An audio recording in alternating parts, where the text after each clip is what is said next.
Guys நம்ம Telegram குரூப்பில் பார்த்தீங்கன்னா ஏர்ன் ஃபார் ஃப்ரீன்னு போட்டு ஒரு ஆப்ஷன் போட்டிருக்கோம். ஓகேவா? ஸோ அதுக்கு முன்னாடி வைக்வின் ஆப்புக்கு பார்த்தீங்கன்னா நம்ம டெய்லி 3 ப்ரெடிக்ஷன் கொடுத்துட்ருக்கோம். ஸோ 5 லெவல் ஃபண்ட் இருந்தாலே போதும்னு சொல்லி நம்ம ப்ரெடிக்ஷன் கொடுத்துட்ருக்கோம். ஓகேவா? ஸோ அதை செக் பண்ணி பாருங்கள். அந்த ஏர்ன் ஃபார் ஃப்ரீ ஆப்ஷன் பார்த்தீங்கன்னா ஜஸ்ட்டு பார்த்தீங்கன்னா ஒரு ஸ்பின் வீல் இருக்கும். ஓகேவா? அதை ரெஃபர் பண்ணிங்கன்னா ஒரு ரெஃபர்னு பார்த்தீங்கன்னா ஒரு ஸ்பின் கொடுப்பாங்க. ஸோ மினிமம் வித்ரா பார்த்தீங்கன்னா 100 இருந்தாலே நம்ம கேஷ் அவுட் பண்ணிக்கலாம். ஓகேவா? பேங்க்கே ட்ரான்ஸ்ஃபர் பண்ணிக்கலாம்.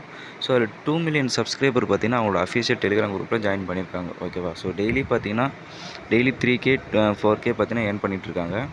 உங்களால் உங்கள் ஃப்ரெண்டை பார்த்தீங்கன்னா ஜஸ்ட் அந்த லிங்க்கை ஷேர் பண்ணி அவங்கள ஒரு ஸ்பின் பண்ண வச்சாலே போதும். ஓகேவா? ஸோ உங்களுக்கு ஒரு ஸ்பின் ஆட் ஆகும். லெஃப்ட் சைடு பார்த்தீங்கன்னா டெய்லி மார்னிங் பார்த்தீங்கன்னா ஒரு ஃப்ரீ ஸ்பின் பார்த்தீங்கன்னா கொடுப்பாங்க. ஓகேவா? ஸோ மினிமம் வித்ரா 100 தான். ஸோ மஸ்ட்டு யூஸ் பண்ணி பாருங்கள். சில பேர் பார்த்தீங்கன்னா 10 ரெஃபர் பண்ணாங்கன்னா 100 ருபீஸ் வர்ற மாதிரி கொடுத்துருக்காங்க. சில பேருக்கு பார்த்தீங்கன்னா 5 to 6 லெவல் 6 மெம்பர்ஸ் பார்த்தீங்கன்னா ரெஃபர் பண்ணாலே போதும். அந்த மாதிரிலாம் ஆப்ஷனாக கொடுத்துருக்காங்க. இப்போ சில பேருக்கு பார்த்தீங்கன்னா 2 பேர் 3 பேர் ரெஃபர் பண்ணாலே போதும். ஸோ உங்களுக்கு பார்த்தீங்கன்னா லக்கு இருந்துச்சுன்னா ஒரு 5 மெம்பர்ஸ் நீங்கள் ஆட் பண்ணாலே போதும். ஓகேவா? ஸோ மஸ்ட்டு ட்ரை பண்ணி பாருங்கள். டெலிகிராம் குரூப்பில் நான் பின் பண்ணியிருப்பேன். டெலிகிராம் அந்த ப்ரெடிக்ஷன் குரூப்லேயும் ஜாயின் பண்ணிக்கோங்க. ஓகேவா?